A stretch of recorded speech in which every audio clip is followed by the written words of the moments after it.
목성은 태양계에서 가장 큰 행성이지만 이상하게도 가장 모호한 행성처럼 느껴집니다. 우리가 보는 것은 줄무늬 구름과 거대한 폭풍뿐이고 그 아래에 무엇이 있는지는 직접 내려가 확인할 방법이 없습니다. 그런데 나사의 주노 탐사선은 바로 그 보이지 않는 내부를 거의 해부하듯 다시 그려냈습니다. 직접 구름 아래를 본 것은 아니지만 중력장과 자기장 그리고 대기 조성을 정밀하게 읽어내면서 목성의 속을 거꾸로 추론한 겁니다. 이 이야기는 단순히 거대한 행성 하나를 조사한 기록이 아닙니다. 행성이 어떻게 태어나는지, 거대 자기장은 어디서 만들어지는지, 왜 어떤 위성은 바다를 품고 어떤 위성은 용암을 뿜는지 그 모든 질문을 한 임무가 동시에 건드린 이야기입니다. 주노는 나사가 보낸 가장 인상적인 행성 탐사선 중 하나로 손꼽힙니다. 이 탐사선은 원래 예상된 수명을 한참 넘겨 혹독한 방사선 환경에서 살아남았습니다. 그 자체만으로도 이미 대단한데 더 중요한 점은 살아남는 동안 목성에 대한 상식을 계속 무너뜨렸다는 사실입니다. 주노가 도착하기 전까지 과학자들은 목성에 대해 꽤 많이 안다고 생각했습니다. 거대한 가스 행성이고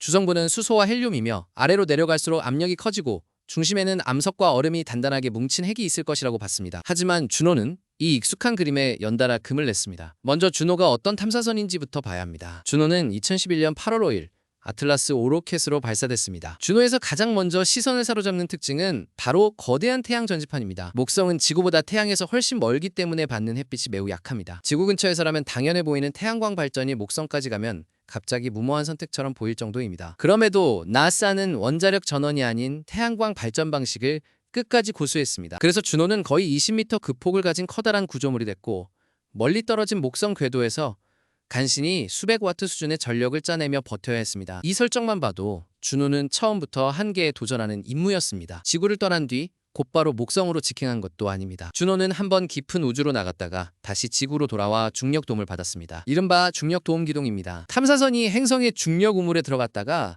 빠져나오면서 속도를 얻는 방식이죠. 연료를 무한정 실을 수 없는 탐사선에게 이런 궤도 설계는 사실상 생존 기술과 같습니다. 주노는 이 과정을 통해 속도를 키운 뒤 목성으로 향했고 총 5년에 걸친 긴 항해 끝에 2016년 마침내 목성 궤도에 진입했습니다. 우리가 종종 탐사선 도착 장면을 한 줄 뉴스처럼 소비하지만 실제로는 이 시점까지가 이미 하나의 거대한 공학적 승리였습니다. 목성 도착 뒤 더 큰 문제가 기다리고 있었습니다. 목성은 단지 큰 행성이 아니라 극도로 위험한 행성입니다. 특히 강력한 자기장 때문에 주변 방사선 환경이 살인적입니다. 이 방사선대는 전자장비를 빠르게 망가뜨릴 정도로 강합니다. 이전의 갈릴레오 탐사선도 이 환경에서 적지 않은 피해를 입었습니다. 그래서 주노는 방사선대에 오래 머무는 대신 이심률이 매우 큰 길쭉한 타원형의 극궤도를 택했습니다. 멀리 떨어져 있다가 짧은 순간 목성 가까이를 스치고 다시 멀어지는 패턴입니다. 이렇게 하면 위험한 구역에 머무는 시간을 줄이면서도 핵심 관측은 할 수 있습니다. 그래도 충분히 위험했기 때문에 주노의 전자장비는 두꺼운 티타늄 차폐 구조물 안에 들어갔습니다. 말하자면 우주 한복판에 작은 금속 벙커를 만든 셈입니다. 이제 왜 굳이 이렇게까지 해서 목성을 조사해야 했는지를 생각해봐야 합니다. 목성은 태양계 질량 분포를 사실상 지배하는 행성입니다. 목성의 형성과 진화는 태양계 전체 역사와 엮여 있습니다. 거대 행성이 언제 어떻게 만들어졌는지를 이해하면 지구형 행성들이 어떤 환경에서 자랐는지, 소행성과 해성이 어떻게 흩어졌는지, 심지어 생명 재료가 안쪽 행성으로 어떻게 전달됐는지까지 연결해서 볼 수 있습니다. 한마디로 목성은 단순한 배경 행성이 아니라 태양계 설계도에서 중심축 같은 존재입니다. 그래서 주노의 임무도 단지 사진을 예쁘게 찍는 데 있지 않았습니다. 물의 양을 재고 중력장을 측정하고 자기장을 지도화하고 대기 아래의 구조를 역산하는 것이 주 임무였습니다. 특히 물의 양은 매우 중요했습니다. 거대 행성이 형성되는 대표적 시나리오는 크게 두 방향으로 생각할 수 있습니다. 하나는 먼저 비교적 단단한 핵이 커지고 그 주변으로 가스를 끌어모았다는 그림입니다. 다른 하나는 원시 행성 원반의 일부가 중력 불안정으로 빠르게 붕괴했다는 그림입니다. 둘은 행성 내부의 무거운 원소 분포와 물의 함량에서 다른 흔적을 남깁니다. 즉, 목성 내부를 알면 그냥 목성 하나의 비밀을 푸는 게 아니라 거대 행성 일반의 탄생 과정을 가르는 단서를 얻을 수 있는 겁니다. 이 질문 때문에 주노는 대기 중 물과 암모니아 분포를 포함한 화학 조성에도 특별히 집중했습니다. 그런데 목성은 쉽게 속을 보여주는 행성이 아닙니다. 표면처럼 보이는 줄무늬 구름 아래에는 더 짙은 구름층과 난류가 겹겹이 쌓여 있습니다. 착륙해서 샘플을 퍼올 수도 없고 잠수정처럼 내려가 관측할 수도 없습니다. 그래서 주노가 사용한 핵심 전략은 직접 보기보다 간접적으로 읽기였습니다. 탐사선이 목성 위를 지나갈 때 받는 미세한 중력 변화 자기장 방향과 세기의 공간적 차이 마이크로파 방사 신호가 대기 아래에서 어떻게 나오는지, 이런 데이터를 조합하면 내부가 완전히 균질한지, 깊은 곳에서 물질이 섞이는지, 무거운 원소가 어디에 몰려있는지를 추정할 수 있습니다. 보이지 않는 장기 기관을 CT로 재구성하듯 행성 내부를 복원하는 셈입니다. 여기서 주노의 장비 구성을 한 번 더 짚어볼 필요가 있습니다. 이 임무는 멀리서 사진만 예쁘게 보내는 탐사선이 아니었습니다. 마이크로파 복사계는 구름 아래 깊은 층의 신호를 읽었습니다. 중력과학 장비는 탐사선 속도의 미세한 흔들림을 추적했습니다. 자기장 측정기는 행성 주위 공간에 그려진 거대한 자기 구조를 지도처럼 복원했습니다. 자외선과 적외선 관측 장비는 극지방 오로라가 어디서 어떻게 빛나는지도 붙잡아냈습니다. 즉, 준호의 핵심은 카메라보다 센서였습니다. 우리 눈으로는 보이지 않는 질량 분포와 전기적 구조와 열 구조를 숫자로 읽고 그 숫자를 다시 행성 내부 이야기로 번역하는 임무였던 겁니다. 그래서 준호는 결과를 이해할수록 더 놀라운 탐사선이 됩니다. 직접 내려가 본 적이 없는 세계를 여러 종류의 간접 증거로 서로 교차 검증했기 때문입니다. 준호가 던진 첫 번째 큰 충격은 목성의 핵에 대한 그림이었습니다. 예전에는 목성 중심에 비교적 뚜렷하고 단단한 핵이 있을 가능성이 자주 언급됐습니다. 지구처럼 표면 위에 뚜렷한 고체가 드러나는 행성은 아니지만 그래도 중심에는 무거운 원소가 응축된 단단한 덩어리가 있을 것이라는 발상입니다. 그런데 준호 데이터는 그 핵이 그렇게 단순하지 않다는 쪽으로 무게를 실었습니다. 핵과 주변이 칼로 자르듯 나뉜 구조가 아니라 무거운 원소가 넓게 퍼져 섞인 이른바 퍼지코어 혹은 희석된 핵에 가까운 모습일 수 있다는 해석이 나온 겁니다. 이건 생각보다 큰 변화입니다. 왜냐하면 행성이 처음 형성된 뒤 거대한 충돌을 겪었거나 내부 대류와 혼합이 오랜 시간 진행됐거나 아예 형성 과정부터 예상보다 더 복잡했을 수 있다는 뜻이기 때문입니다. 쉽게 말해 목성 중심부는 단단한 공처럼 또렷한 덩어리라기보다 안쪽으로 갈수록 점점 무거운 성분이 많아지는 흐릿한 영역일 가능성이 커졌습니다. 이 그림이 맞다면 우리는 목성을 너무 정적인 행성으로 생각했던 셈입니다. 거대가스 행성은 한번 만들어지면 내부가 층층이 고정되어 있을 것처럼 상상하기 쉽습니다. 하지만 준호의 결과는 오히려 거대한 내부 혼합과 장기 진화를 시사합니다. 태양계 초기에 다른 거대 천체와의 충돌 같은 사건이 있었을 가능성도 제기됐습니다. 단순히 교과서 한 문장을 바꾸는 수준이 아니라 거대 행성 형성 이론이 실제 행성 내부에서 어떤 흔적을 남기는지 다시 따져야 하는 상황이 된 겁니다. 이 대목에서 토성과의 비교도 중요해집니다. 원본 영상이 중간에 토성 핵 이야기를 끼워 넣는 이유도 여기에 있습니다. 만약 목성과 토성 모두 또렷한 단단한 핵보다는 퍼진 핵 구조를 가진다면 이건 목성 하나의 특이, 사례가 아니라 거대 행성 전반의 공통 문제일 수 있습니다. 행성은 처음 만들어질 때부터 우리가 생각한 것보다 더 불안정했을 수 있습니다. 초기 거대 충돌이 더 흔했을 수도 있고 형성 직후 내부 혼합이 더 강하게 일어났을 수도 있습니다. 이렇게 보면 준호의 데이터는 목성 해설서만 고친 것이 아니라 외계가스 행성을 읽는 기준점 자체를 흔들었다고 말할 수 있습니다. 우리가 먼 별 주위를 도는 거대 행성 스펙트럼을 해석할 때도 이제는 내부가 단순하게 층층이 나뉘어 있을 것이라는 가정을 훨씬 조심해야 하기 때문입니다. 준호가 바꾼 것은 핵 그림만이 아닙니다. 목성의 자기장 역시 예상보다 훨씬 이상하고 더 복잡했습니다. 우리는 흔히 행성 자기장을 막대 자석처럼 대칭을 이루는 구조로 상상하곤 합니다. 물론 현실은 언제나 더 어지럽지만 그래도 대체로 어느 정도 정돈된 전 지구적 패턴을 떠올리게 됩니다. 그런데 목성의 자기장은 그렇게 간단히 설명되지 않았습니다. 준호는 극지방을 반복해서 지나며 자기장을 아주 높은 정밀도로 측정했고 그 결과 특정 지역에서 유난히 강한 비대칭 구조가 드러났습니다. 대표적으로 블루스폿으로 불리는 이상 영역은 자기장이 행성 전체에 고르게 퍼져 있지 않다는 점을 보여줍니다. 이 말은 자기장을 만들어내는 내부 전도층과 유체 흐름 역시 생각보다 비균일하다는 뜻입니다. 자기장이 왜 그렇게 중요할까요? 행성 자기장은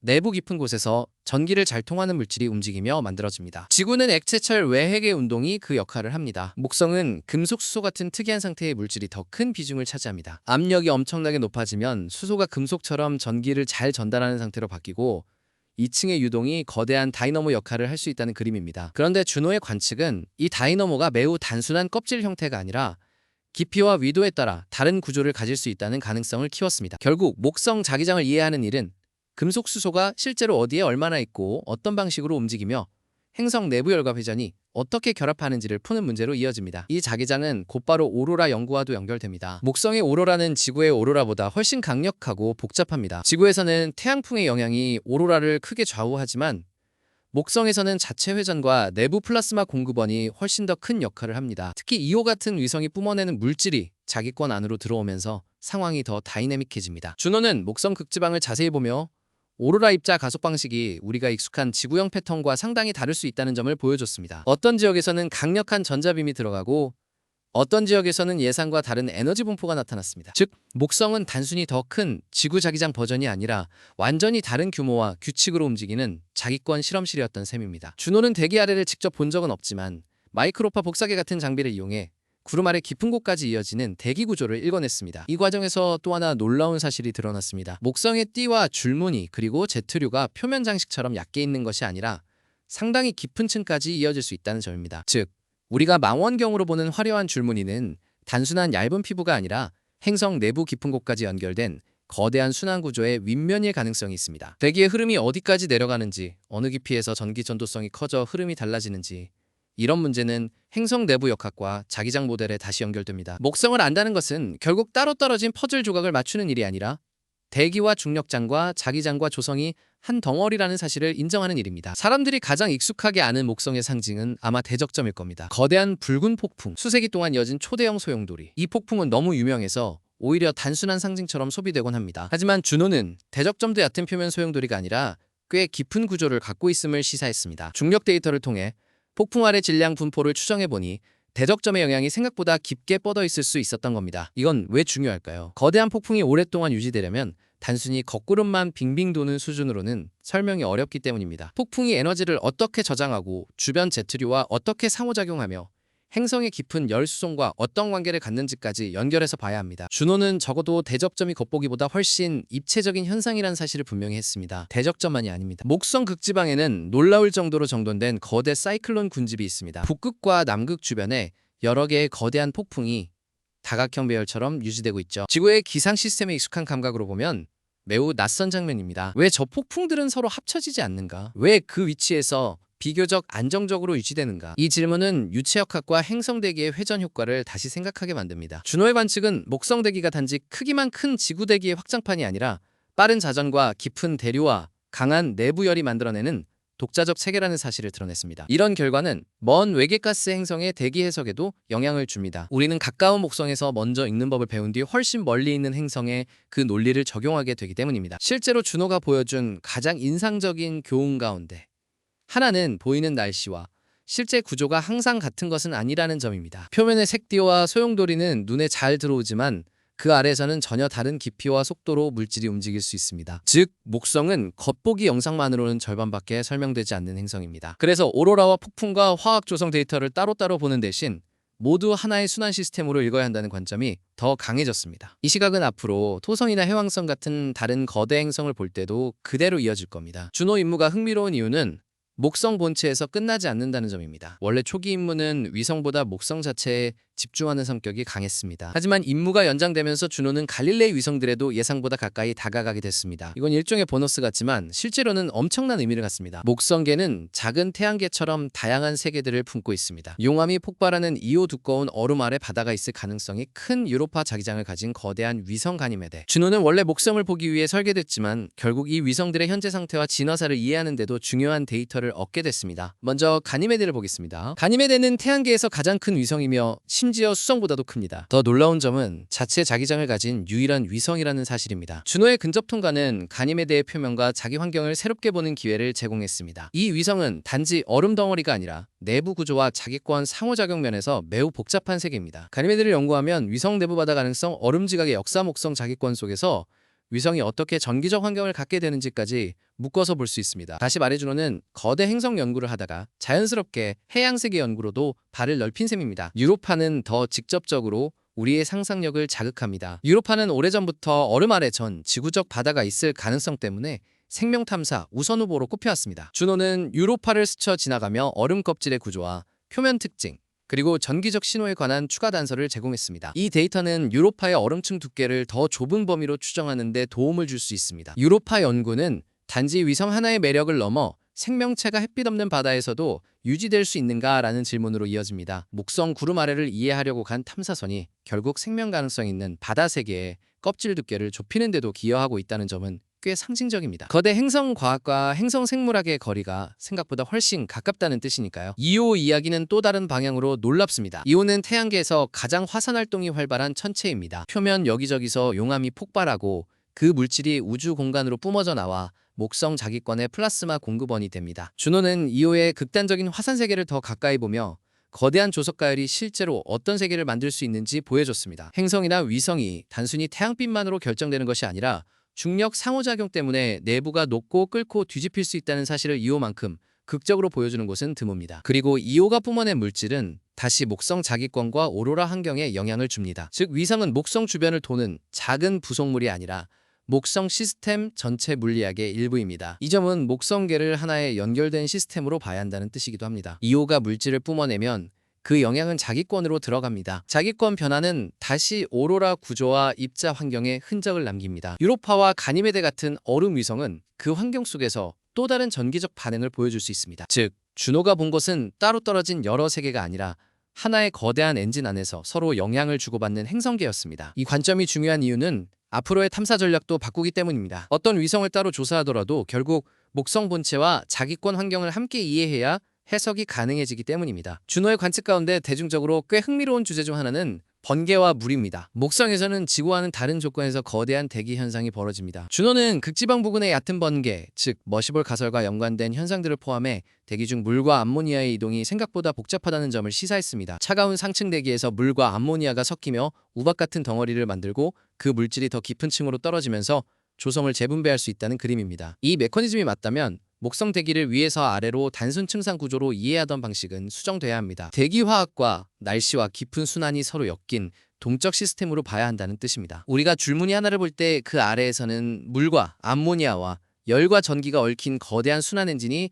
작동하고 있는 셈입니다. 여기서 중요한 것은 준호가 단지 새 사실 몇 개를 추가한 것이 아니라 기존 모델들이 너무 단순했다는 점을 반복해서 드러냈다는 사실입니다. 목성의 핵은 더 흐릿할 수 있고 자기장은 더 비대칭적일 수 있고 제트류는 더 깊을 수 있고 폭풍은 더 입체적일 수 있으며 위성들은 서로 다른 방식으로 목성 시스템 전체와 연결돼 있습니다. 과학에서 이런 순간 특별합니다. 새로운 관측 하나가 기존 이론을 완전히 폐기하지는 않더라도 거의 모든 장에 작은 수정 표시를 남기기 때문입니다. 준호 이후의 목성은 이전보다 훨씬 더 살아있는 행성입니다. 정리된 모형 속에 가만히 있는 천체가 아니라 지금도 내부와 외부가 복잡하게 상호작용하는 거대한 시스템으로 보이기 시작했습니다. 또 하나 흥미로운 점은 준호가 기술적으로도 많은 교훈을 남겼다는 사실입니다. 강한 방사선 속에서 장기간 버틴 설계 약한 태양광만으로도 멀리서 임무를 수행한 전력 운영 극궤도를 활용한 관측 전략 연장 임무 동안 본체와 위성과학을 함께 확장한 운영 방식은 앞으로 외행성 탐사 임무를 설계할 때 매우 중요한 선례가 됩니다. 우리는 종종 과학 결과만 기억하지만 그 결과 뒤에는 어떤 환경에서 어떤 시스템이 버텼는지에 대한